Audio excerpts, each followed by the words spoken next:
Hi there, I'm MRA Efricka, and this is the Apatros review. Now in this episode we take a look at a film called Howling 4, The Original Nightmare. It's actually the first Howling movie to be featured on this channel, and the only Howling movie I will not review is Howling New Moon Rising, which is Howling 7. It's that atrocious movie. Anyway, now before I go on, I apologize for the long delay between this and last videos because I've been finishing up my video game downloads. In fact, yesterday I pretty much downloaded the last games for my computer. I've only got a few YouTube videos to download for the next week, and then after that, no more internet for my computer. My computer has Windows 10 21H1 and it's ending support in December 13. I've got all the software I have on my computer to keep it running for the next few years, but in the meantime, I do all of my YouTube downloads from my phone. Anyway, and last night I was actually did a test on my computer capability, and I extracted the ISO. Actually, I got the ISO for History Channel Battle for the Pacific, that World War II History Channel game, and I managed to successfully extract the ISO onto a physical disc, which I do in all of my other games, and play the whole campaign last night, which was successful. I'll review that game in the future. Just a bit of a test for my capabilities. Anyway, I'm going to finish off the remaining reviews for this season within the next by the end of the year. Hopefully, I'll get up to 75 reviews.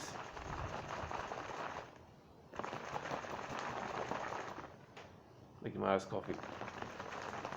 Another double shot latte. Okay.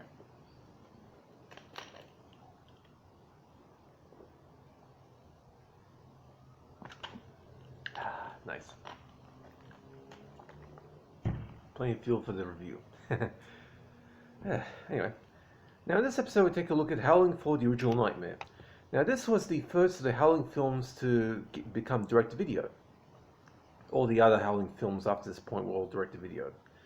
And this film was directed by John Hoff and Clive Turner. The screenplay was written by Clive Turner and Freddie Rowe. Story by Clive Turner, based on the novels Howling 1, 2, and 3 by Gary Brandner. Specifically Howling 1 for this particular movie, which I'll explain later, and it was produced by Harry Allen Towers. The photography was by Godfrey A. Goddard, music by David George, edited by Mac Arrington and Claudia Finkel, and production designed by Robert Jenkinson.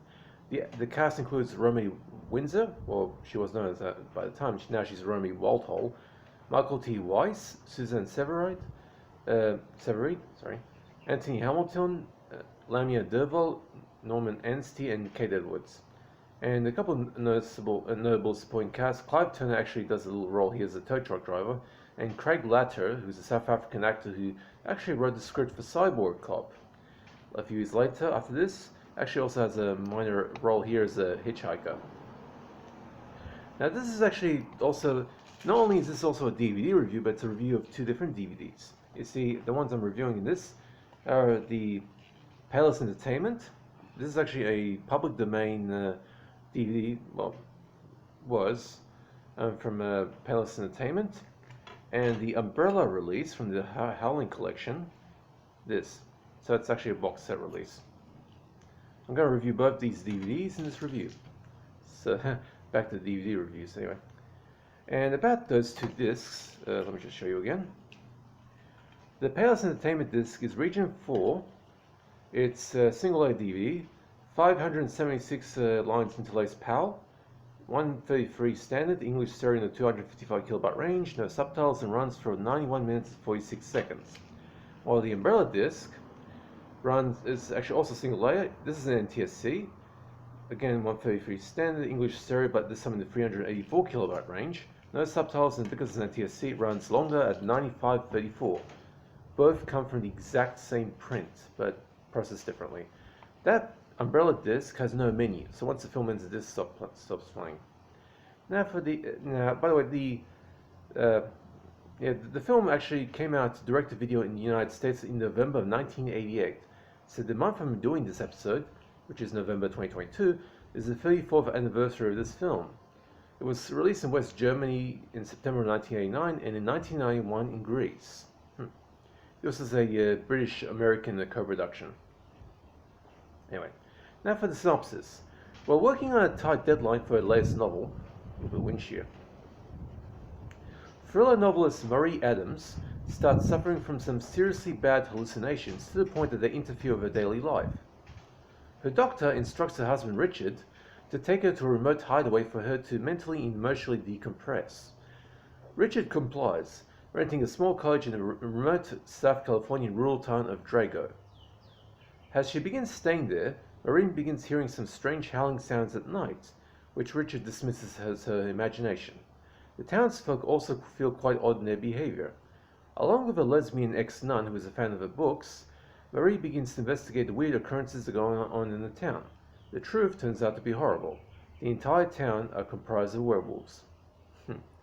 Now, like I said, this is the first time I'm reviewing one of the infamous Howling movies here, and I'll eventually cover them all, excepting the abomination as Howling New Moon Rising, also known as Howling 7, one of the most pathetic things ever put out onto the direct-to-video market. This 1988 sequel was the first in the series to go direct-to-video, which is where the franchise ended up staying in for the remaining sequels. Shot in bloody Sarth Efricka, South Africa, by notorious exploitation producer Harry Ellen Towers, in defiance of the international trade sanctions that were imposed on South Africa at the time, and the budget of $2 million was so low that it forced production to literally do an Italian-style dub everything post job on the soundtrack. So all the sounds and dialogue in the movie are dubbed, just like the Italians used to do. God bless them.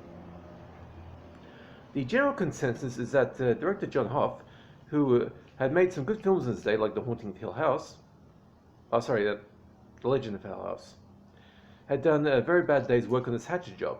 But the reality is that Clive Turner, the utterly untalented no-good-nick, who had written the script and was also partly a producer here, and did a bit of part acting role here, he's a tow truck driver in town, had shot plenty of extra footage on the side and recut the film to his particular liking, which is a crappy film we have here.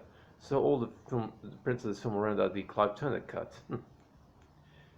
Now, Howling 4, the original Nightmare, was so badly received by the horror film community and horror fans in general that to this day, despite all the various VHS and DVD releases in public domain bargain basement operators around the world, and by the way, the VHS cover you see as the index picture here is of the Spanish VHS from CBS Fox, which also released the film on video in Australia as well.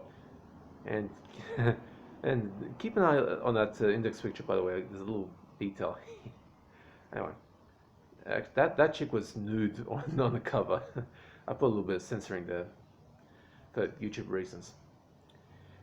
Now, despite all those releases in the 34 years, this misbegotten attempt at a werewolf movie has still not earned back its $2 million budget. And given that I'm reviewing this in the same month the movie came out, 34 years ago this month, this is November 2022, I'm doing this video, and this film came out in November 1988.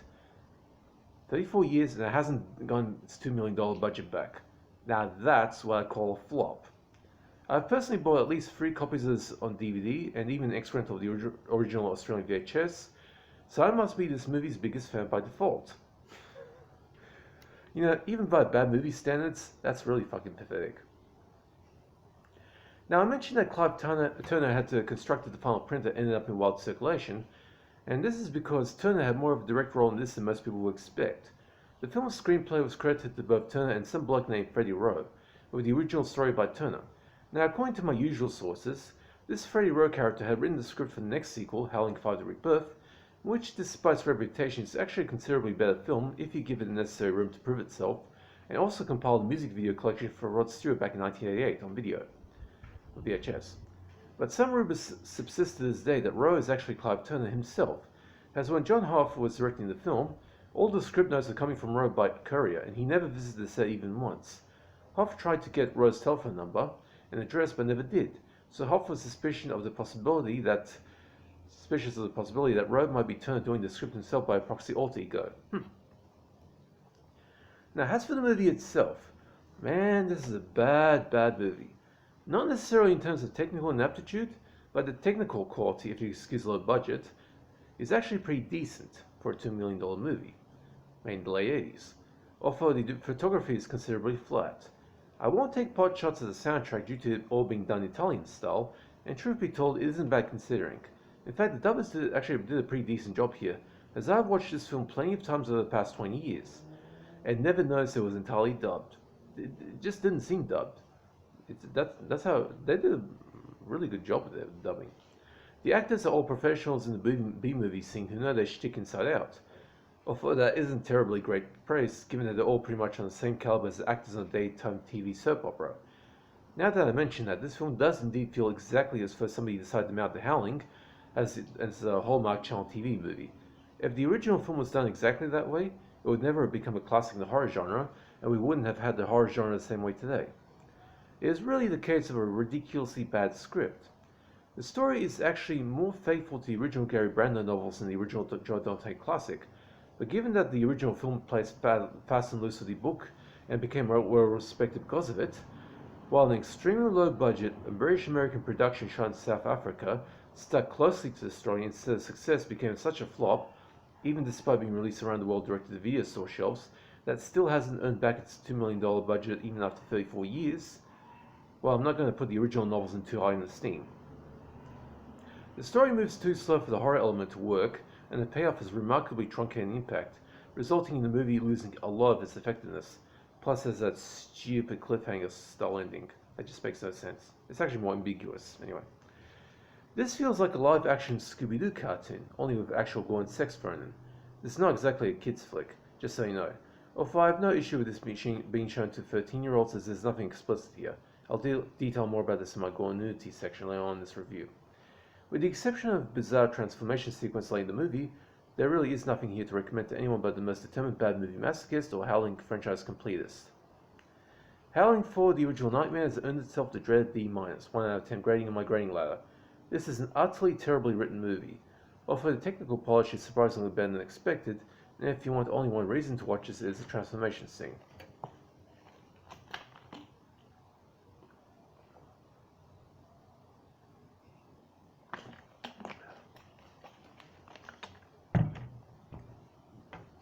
Now for gore nudity. There's an extremely goofy transformation sequence, which is the second best transformation in the whole Howling franchise. But trust me, you've never seen a werewolf movie with something like this. Michael T. Wise, who had earned a cult reputation in the 1990s with his TV series The Pretender, where he played a covert ops operative who had the uncanny ability to effectively impersonate just about anyone without breaking conviction, basically the ultimate con artist, but like a government agent sort of thing, plays a protagonist hubby, who here, after being infected with werewolf bite, actually takes a couple of nights to start turning into a werewolf, starts melting down. And I mean his flesh literally melts off his bones. As if his flesh was made out of candle wax and some asshole was standing nearby with an industrial powered blow dryer, that sort of thing, into a skeleton, then into a goopy puddle on the ground before reconstituting as a werewolf. It's pretty damn unique and is the only good point in the whole sneaking movie. As for nudity, the art supplies shop owner and closet werewolf, played by Lamia Derval, and by the way, I think she's also that hospital PA voice early on in the film, has a mild sexing of Weiss right before she sighs him, her boobs being the only part of her private bits being visible in both plain sight and as a shadow on the wall. So it's not really that explicit or anything, it's just mild sort of stuff, anyway, just boobs. That's there. Now for the DVD. Here I'm reviewing two particular DVD releases in Australia. The film has been released in Australian DVD several times. Aside from the original VHS release from CBS Fox, I actually briefly owned an extra rental VHS of this tape, that was too bad condition to watch. This had been issued on DVD through MRA Entertainment. First, a minor player in the DVD market during the 2000s, in which I released some public domain horror films in the early 2000s, of which I owned several of their releases, and which also had a corresponding VHS release. Then a decade later, given a bargain basement DVD release from Payless Entertainment, the first DVD I'm reviewing here. And then in the late 2010s, Umbrella Entertainment issued the film as part of the Howling Collection set, which also had the marsupials of Howling 3 in a nicely restored print, the only DVD release of Australian DVD release of Howling 5 The Rebirth, and Howling 6 The Freaks around the collection of. Now, as for the Payless Entertainment issue, this cheap $2 disc, or $5 in some places, or $1, has slightly more vibrant colour than the later Umbrella release, although I should point out that both the Payless and Umbrella discs source their prints from the same source, the old Artisan DVD print from the USA, which has long been out of print. It's been out of print for years. And while this is a relatively successful conversion to PAL from the original NTSC print, it still has some softness in it that comes from the original print. Other than that, it looks pretty decent for an old DVD print was a non-restored transfer from a VHS print. I've seen much worse prints from this label, and others have similar origins. Plus, there's some tracking errors with the end credits, particularly at the end. If you're unable to find the Umbrella Collection disc, this Payless disc is quite cheap and has some advantages, particularly having a menu. Now for the Umbrella release, only available in the Howling Collection DVD box set from Umbrella. This was released sometime mid to late 2010s. The only advantages this has over the Payless disc is that while the Payless one is Region 4 in PAL format, this one is multi-regional and NTSC, so you can really play this disc anywhere in the world on any TV, regardless of format. For here in Australia, if you use or Britain, if you use CRT TVs in the PAL format, they won't play it. But the picture is softer than the Payless disc. They're both pretty soft, but this one's softer, and the color palette is more faded. But the tracking errors present on the Payless disc are absent here, which could mean that the print Payless used might have been transferred for a VHS intermediary. Purely my speculation at this point in time. One final bit about the Umbrella disc is that it has no menu at all, along with the other discs in the Howling Collection. So once you put the disc in the player, it will start with the disclaimer and then the Umbrella logo and then to play the film. Once the film ends, the disc automatically stops playing. So that's a little thing to consider. So if you put this disc on and if you're doing chores in the background and you just leave it by itself, it's just going to stop playing and you're not going to worry about it constantly repeating itself. There are some DVDs around that do constantly loop, not this one. Now, neither disc has any supplements, so don't expect any, not even a trailer. I believe the original MRA Entertainment disc had a trailer, but I can't confirm that at this stage since I don't have that disc, and that releases me out of prints in the late 2000s. Mid to late 2000s. Anyway. Okay, so that's it for that release. So I've reviewed both the Payless and Umbrella disc of Howling 4. I'll show you this again. Payless, Umbrella. This one is Region 4 in PAL format. This one's NTSC and multi-regional. But to be honest, I mean, the best way to go is to get the Howling Collection box, the Umbrella set. But if you can't, then the Payless and the release of Howling 4 you can get. In fact, Payless released Howling 3, 4, and 6 on similar discs. Howling 5 is only being released for Umbrella, so just point that out. I actually had the VHS of Howling 5 once upon a time. Actually, come to think of it, I've had VHS prints of pretty much all the Howling movies, except for 7 and the Howling Reborn. Howling Reborn was never released on VHS. Anyway. Okay. My dog. Okay, that's it for that review. This is a little bit long, but anyway, to compensate for the long delay. Okay, I hope you guys enjoyed that. So Howling 4, the original Nightmare, gets a D-. 1 out of 10. It's atrocious. But it does have the second best transformation scene in the whole franchise. Okay, hope you guys enjoyed that. So I'm going to try and be a little bit more often with these uploads. In fact, now I have the chance to do so. If you have any questions, just hit me up in the comment section. I'll be happy to answer. Hope you guys are staying safe and take it easy and see ya.